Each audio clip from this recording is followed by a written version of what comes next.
திராவிடர்களை பிளவுபடுத்தி வைத்திருக்கிறேன்னு ஆளுநர் பேசியிருக்காரு.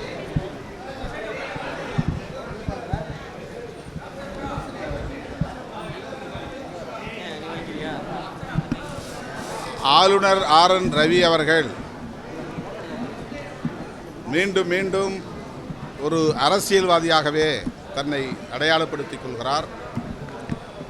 ஆளுநர் என்கிற பொறுப்பை மறந்து அவர்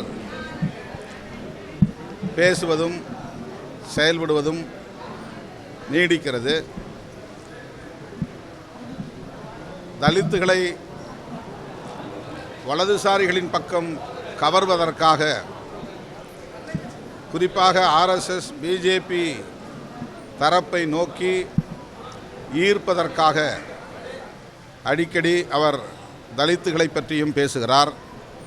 தலித் ஒருவர் முதல்வராக வேண்டும் என்பது அப்பாவி தலித்துகளை வளைத்து போடுவதற்கான ஒரு சூது சூழ்ச்சி. இதில் ஒருபோதும் தமிழ்நாட்டை சார்ந்த தலித்துகள் ஏமாற மாட்டார்கள் என்பதை ஆளுநருக்கு தெரிவித்துக் கொள்ள நான் கடமைப்பட்டிருக்கிறேன். திடீரென்று சுவாமி சகஜானந்தாவுடைய நிகழ்வுகளில் பங்கேற்பதும், தலித்துகளை பற்றி கரிசனமாக பேசுவதும், தலித்துகள் முதல்வராக வேண்டும் என்பதும் ஒரு திட்டமிட்ட வலதுசாரி அரசியல் நாடகம் என்பதை விடுதலை சிறுத்தைகள் சுட்டிக்காட்ட விரும்புகிறது.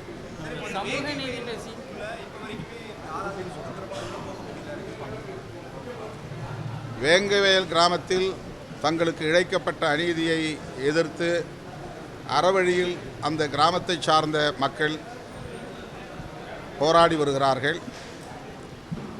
அவர்களை சென்று சந்திப்பதற்கு காவல்துறை கெடுபிடி செய்வது அதிர்ச்சி அளிக்கிறது. காவல்துறை தன்னுடைய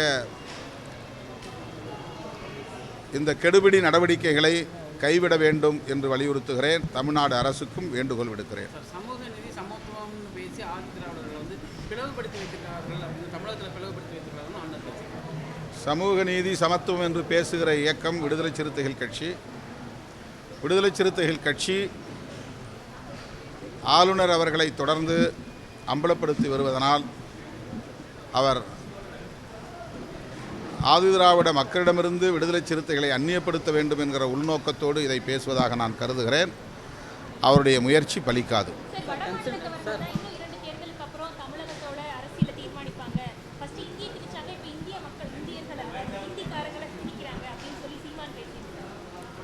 வடமாநிலத்தவர்கள் தான் இனி வரும் காலங்களில் தமிழகத்திற்கு முதலமைச்சரே தீர்மானிப்பார்கள் அப்படிங்கிற மாதிரி அவர் பொருத்தமில்லாத ஒரு அரசியலை பேசி கொண்டிருக்கிறார். தமிழ்நாட்டில் இப்போது பெரியாரை எதிர்க்க வேண்டிய தேவை என்ன வந்தது, பெரியாரை விமர்சிக்க வேண்டிய அவசியம் என்ன வந்தது, ஒன்றும் புரியவில்லை. பாஜக ஆதரவாளர்களின் வாக்குகளை பெறுவதற்காக ஈரோடு கிழக்கு தொகுதியில் அவர்களின் வாக்குகளை பெறுவதற்காக அவர் இந்த உத்தியை கையாளுகிறாரா என்ற ஐயமும் எழுகிறது. தந்தை பெரியார் சனாதன எதிர்ப்பில் உறுதியாக இருந்தார். இன்னும் குறிப்பாக சொல்ல வேண்டுமானால் பார்ப்பன ஆதிக்க எதிர்ப்பில் உறுதியாக இருந்தார். அவருடைய காலத்திலேயே, சமகாலத்திலேயே அவரை வீழ்த்துவதற்கு பார்ப்பன, பனியா, உயர் சாதி அமைப்புகள் மிக கடுமையாக அவரை விமர்சித்தார்கள், வீழ்த்த முயற்சித்தார்கள். முடியவில்லை. அவர்கள் தொடர்ந்து அந்த முயற்சியில் ஈடுபட்டு வருகிறார்கள். அதே வேளையை இவர் செய்கிறார் என்றால் இவர் பாஜகவின் கொள்கை பரப்பு செயலாளரா என்ற கேள்வி எழுகிறது. அவர் செய்யும் அரசியல் அதிர்ச்சி அளிக்கிறது. யாருக்கு துணை போகிறார், தமிழ் தேசியம் என்கிற பெயரால் தமிழர்களுக்கு எதிரான அரசியலை ஏன் செய்கிறார் என்கிற கேள்வி எழுகிறது. தொடர்ந்து சீமான் அவர்கள் தாக்கி பேசுகிற விஷயத்தை தொடர்ந்து பண்ணிட்டு இருக்காரு. குறிப்பாக விஜய் அவர்கள் கட்சி ஆரம்பிக்கும்போது அவரை தாக்கி பேசுகிறதும் இப்பொழுது பெரியாருக்கு தாக்கி பேசுகிறதும் அப்படின்னு இது எதன் வழியில் ஒரு கவன ஈர்ப்புக்காக அதை அவர் கையாளுகிறார் என்று தான் என்ன தோன்றுகிறதே தவிர அவர் கருத்தியல் அடிப்படையிலே எந்த விவாதத்தையும் வலுவாக வைக்கவில்லை. தனிநபர் தாக்குதல்கள்,